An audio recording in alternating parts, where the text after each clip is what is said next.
بسم اللہ الرحمن الرحیم۔ سورہ مبارکہ توبہ ہے، آیت کا نشان 119 ہے۔ آیت میں اللہ مومنوں سے بات کر رہا ہے اور مومنوں کو دعوت تقویٰ دے رہا ہے اور متقیوں سے یہ کہہ رہا ہے کہ سچوں کے ساتھ رہو۔ یا ایھا الذین آمنو، میں نے مضمون ایسا لیا ہے جو میرے ہندو بھائی کے کام کا بھی ہے، عیسائیوں کے کام کا بھی ہے اور سنی شیعہ کے کام کا بھی ہے۔ ہم پہلے اچھے انسان بن جائیں تو پھر ثابت ہوگا علی والا کسے کہتے ہیں۔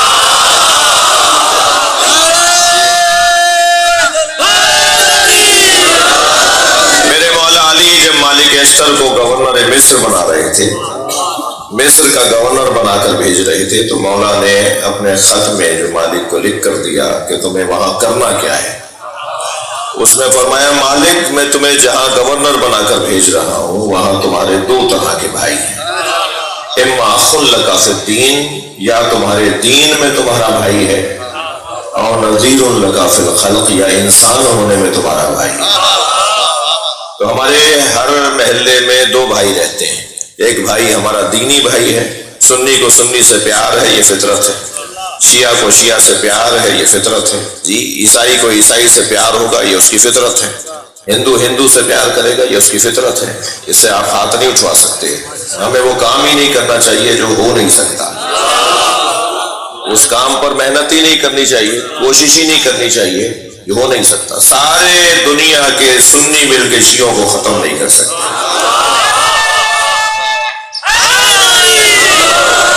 سارے دنیا کے شیعہ مل کے سنیوں کو ختم نہیں کر سکتے۔ تو جو کام ہو نہیں سکتا اس کی کوشش کیوں کی جاتی ہے؟ وہ کوشش بھی نہیں ہونی چاہیے۔ تو سنی سنی سے، ہندو ہندو سے، شیعہ شیعہ سے، ہر دین دھرم والا اپنے مذہب والے سے پیار کرتا ہے، یہ اس کی فطرت ہے، فطرت سے ہاتھ نہیں اٹھایا جا سکتا۔ لیکن مولا علی نے تو فرمایا کہ تم اپنے مذہب والے سے جتنا پیار کرتے ہو اتنا ہی انسان سے بھی پیار کرو، یہ مولا علی کا پیغام ہے۔ لہٰذا مجھے دو طرح کے بھائیوں سے دوستی رکھنی ہے، ایک میرا دینی بھائی، ایک میرا انسانی بھائی۔ اگر میرے ان بچوں جوانوں نے جو آج مجلس میں اکثریت میں ہیں، انہوں نے دربیلوں میں یہ پیغام لے لیا کہ مجھے کسی سے نفرت نہیں کرنی ہے، میں ان بچوں جوانوں سے، میرے لیے خوش قسمتی ہے، چھوٹے چھوٹے بچے مجھے سننے آتے ہیں جی، یہ جوان ماشاءاللہ نورانی چہروں والے جنہوں نے گناہ نہیں کیا، ان کے چہروں پہ نور ہے۔ مولا فرماتے ہیں جوانوں کے چہروں پہ اس لیے تازگی ہوتی ہے کہ انہوں نے گناہ نہیں کیا ہوتا، اور بزرگوں کے چہروں پہ اس لیے نور ہوتا ہے کہ انہوں نے عبادت زیادہ کی ہوتی ہے۔ ہمیں بزرگوں کا بھی احترام کرنا ہے اور بزرگوں کو جوانوں کا احترام بھی کرنا ہے۔ تو آج کی گفتگو ہونی ہے انسانی بنیاد پر، ٹھیک ہے؟ آمادہ ہیں، متفق ہیں؟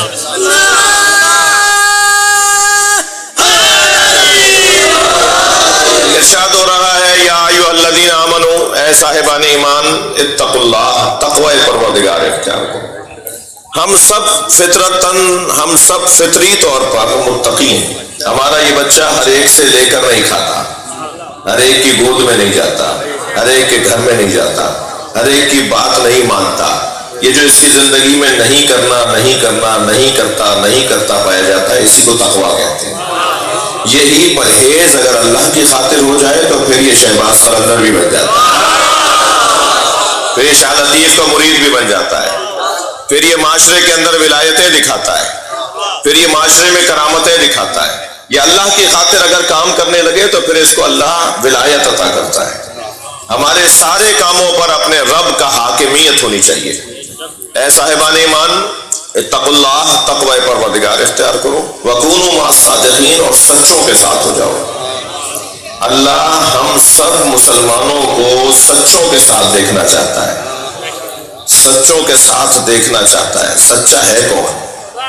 سچا وہی ہے جو جھوٹوں پہ لعنت کر سکے۔ یہ کسوٹی ہے بہت موٹی سی، قرآن نے دی ہے یہ کسوٹی، یہ پیمانہ قرآن نے دیا ہے۔ اگر مجھ سے کوئی کہے کہ جی جھوٹے پہ لعنت کرو، تو اگر خدا نخواستہ میں خود ہی جھوٹا ہوں گا تو میں کبھی بھی لعنت نہیں کروں گا۔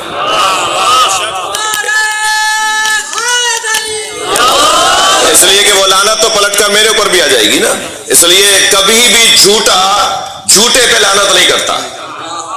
جھوٹے پہ لعنت وہ کرے گا جس کی زندگی میں بال برابر بھی جھوٹ نہ گزرا ہو, ہمیشہ اس نے سچ بولا ہو. اب آ گئے نبی کی خدمت میں مسیحی نجران کے نصارا, کہنے لگے عیسیٰ اللہ کے بیٹے ہیں. سرکار نے فرمایا اللہ کا کوئی بیٹا نہیں ہے, اللہ لم یلد ہے ولم یولد ہے. کہنے لگے نہیں, حضرت عیسیٰ کے باپ نہیں تھے, ماں تھیں. تو جس کے باپ نہیں ہو اور ماں سے صرف بچہ دنیا میں آئے, بغیر باپ کے ماں سے دنیا میں بچہ آئے, تو اس کا باپ اللہ ہے. اور حضرت عیسیٰ کے باپ نہیں تھے تو اللہ کے بیٹے ہیں حضرت عیسیٰ. میرے مولا نبی سرکار نے فرمایا اگر یہی دلیل ہے تو پھر حضرت آدم کے تو ماں بھی نہیں تھی. چل بات پڑھ لینا محمد و آل محمد. تو اگر اسی دلیل پر بیٹا کہلائے تو حضرت آدم کو کیا بولتے ہو تم؟ حضرت آدم کو تو اللہ کا بیٹا نہیں کہتے. پھر سرکار نے فرمایا ان کان للرحمن ولد, اگر رحمان کے لیے کوئی اولاد ہوتی فانا اول العابدین, تو میں محمد مصطفیٰ سب سے پہلا اللہ کا بندہ ہوں. ابھی آدم کی خلقت نہیں ہوئی تھی, میں تھا. ابھی عیسیٰ کی خلقت نہیں ہوئی تھی, میں تھا. سب سے پہلے اللہ نے مجھ محمد کے نور کو بنایا ہے. مگر میں تو اللہ کا بندہ ہوں, اللہ کے ہاں تو کوئی اولاد نہیں ہوتی. مگر بات نہیں مانی, توجہ چاہوں گا دوستوں کو خاموش کرو. بات نہیں مانی انہوں نے حضرت نبی مکرم کی. جب انہوں نے حضرت نبی مکرم کی بات نہیں مانی تو اللہ نے قرآن میں آیت نازل کی فَقُلْ تَعَالُوا نَدْعُوا أَبْنَاءَنَا وَأَبْنَاءَكُمْ. توجہ میری طرف توجہ رہے گی. آواز آئی کہ اے میرے حبیب, اگر یہ آپ کی بات نہ مانے, علم آ جانے کے بعد بھی, دلیل نہ رکھنے کے بعد بھی آپ کی بات کو اگر انکار کریں تو پھر ان سے کہہ دو کہ آ جاؤ کل میدان مباہلہ میں, ہم اپنے بیٹے لاتے ہیں, تم اپنے ہم اپنی بیٹیاں لاتے ہیں, تم اپنی بیٹیاں لاؤ. اور پھر انفسنا وانفسکم, ہم اپنے جیسے لاتے ہیں, تم اپنے جیسے لاؤ.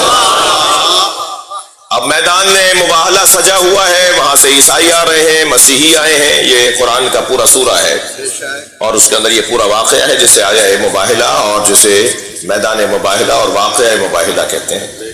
سامنے سے آئے مسیحی, ادھر سے آئے سرکار دو جہاں. لیکن جب نبی اپنے گھر سے چلے تو کہہ کے تو یہ آئے تھے کل کہ کیا ہم اپنے بیٹے لاتے ہیں, ہم اپنی بیٹیاں لاتے ہیں, ہم اپنے جیسے لاتے ہیں. گنجائش تو سینکڑوں لوگوں کی تھی, نبی کے اصحاب کی تعداد بھی کم نہیں تھی, نبی کی زوجاؤں کی تعداد بھی کم نہیں تھی. مسلمان کہتے ہیں کہ نبی کی بیٹیوں کی تعداد بھی بہت زیادہ تھی. گنجائش تو بہت تھی, مگر جب میدان مباہلہ میں سرکار لے کر آئے تو گود میں حسین کو لیا ہوا تھا. تھوڑی گردن ہلائی کا بات جا رہی ہے تو, اور امام حسن کی انگلی پکڑائی ہوئی تھی, اور مولا نبی کے پیچھے جناب سیدہ چادر میں تھی, اور سیدہ بیوی کے پیچھے مولا علی چل رہے تھے. نبی میدان مباہلہ میں 50 لوگوں کو لا سکتے تھے, مگر لے کر ان 5 کو آئے جو جھوٹوں میں لعنت کر سکتے. ثم نبتہل, پھر ہم مباہلہ کریں گے. فنجعل لعنت اللہ علی الکاذبین, اور پھر جھوٹوں پر اللہ کی لعنت بھیجیں گے. تو جھوٹوں پر اللہ کی لعنت بھیجنے کے لیے میدان مباہلہ میں وہی آئے جو کردار کے سچے تھے. اچھا, ممکن ہے کوئی غلط فہمی کا شکار ہو جائے, کوئی کہے مولانا کیا کہہ رہے تھے, میں تو قرآن کی آیت کی تفسیر کر رہا ہوں نا. زمین نے کسی پر کسی کا بوجھ نہیں اٹھایا مگر ابو ذر سے زیادہ سچا نہیں دیکھا. آسمان نے ابو ذر سے زیادہ سچے کے اوپر سایہ نہیں کیا. ابو ذر غفاری پر آسمان اور زمین گواہ ہے کہ ان سے بڑا سچا کوئی نہیں ہے. مگر سنیں گے میدان مباہلہ میں ابو ذر نہیں گئے, اتنا بڑا سچا بھی نہیں گیا. نبی کے ساتھ تھے, نبی کے صحابہ میں سے تھے, مگر میدان مباہلہ میں ابو ذر نہیں گئے. کیوں؟ اس لیے کہ ابو ذر سچے ضرور ہیں, مگر سچا اور ہوتا ہے, جھوٹوں میں لعنت کرنے والا اور ہوتا ہے.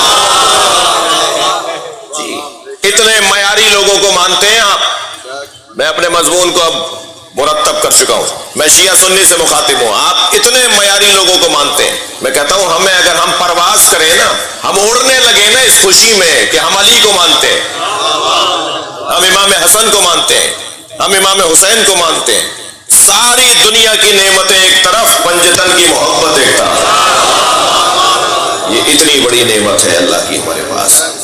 ہر جگہ ایک ہی آواز ہے, ہر جگہ ایک ہی آواز ہے کہ میرٹ پر تقرریاں ہونی چاہیے، میرٹ پہ پارٹی ٹکٹس ملنے چاہیے، میرٹ پہ تبادلے ہونے چاہیے، میرٹ پہ داخلے ہونے چاہیے۔ ہر جگہ ایک ہی آواز ہے کہ میرٹ پر کام ہونا چاہیے۔ ہم بھی تو 1400 سال سے یہی کہہ رہے ہیں کہ نبی کے بعد میرٹ پہ ماننا چاہیے۔ صلوات پڑھ لیں محمد و آل محمد۔ بھائی بہت بڑا مجمع ہے، مل کر صلوات دیا کریں۔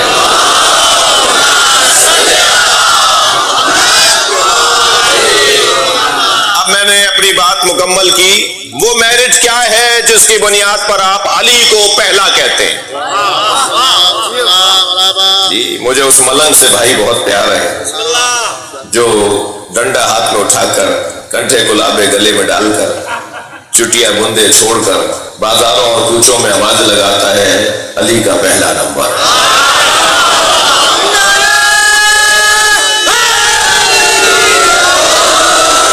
میں مولوی جہاں نہیں پہنچ پاتا وہاں یہ ملنگ چلا جاتا ہے اور وہاں جا کر آواز لگاتا ہے آج نہیں کل سب علی علی کہیں گے۔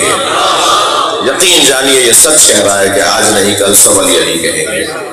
وہ دن بہت قریب آ گیا ہے کہ مولا کے دروازے پہ سب آئیں گے۔ کچھ میری وجہ سے دیر سے آ رہے ہیں کیونکہ میرے معاملات اچھے نہیں ہیں۔ جی مولا کو اچھے کرنے ہوتے تو مولا نے ہمیں عقل کیوں دی تھی؟ مولا نے ہمیں عقل دے دی ہے تاکہ ہم خود اچھا کریں۔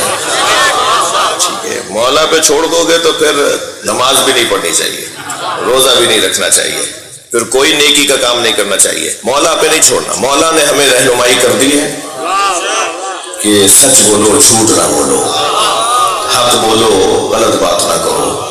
جی ایک شیعہ ایک مجلس میں دو جوان اہل سنت کھڑے ہوئے کہنے لگے مولانا میں شیعہ ہونا چاہتا ہوں۔ دوسرے نے کہا میرا دوست ہے میں بھی شیعہ ہونا چاہتا ہوں۔ میں نے کہا کیوں شیعہ ہونا چاہتے ہو؟ ہم شیعوں کا تو حال اچھا نہیں ہے، ہماری وجہ سے شیعہ مت ہونا، اس لیے کہ ہماری وجہ سے شیعہ ہوگے تو پھر 2 دن بعد واپس ہو جاؤ گے۔ کہنا نہیں میں آپ کی وجہ سے، میں یہ مطلب تھا میرا کہ میرا حال اچھا نہیں ہے، میرا یہ مطلب تھا۔ جی کہنا نہیں میں آپ کی وجہ سے شیعہ نہیں ہو رہا۔ میں نے کہا پھر کس کی وجہ سے شیعہ ہو رہے ہو؟ تو ایسا اس نے جملہ کہا کہ آج میں ممبر پر دربیلوں میں اسے تکرار کر رہا ہوں۔ اس نے کہا عصمت علی اور صبر حسین کی وجہ سے۔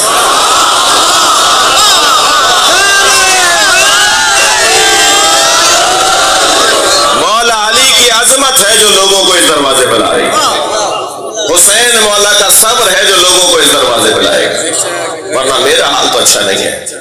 میں اپنے اوپر رکھ کر بات کر رہا ہوں، آپ کو تو نہیں کہہ سکتا نا میں کچھ۔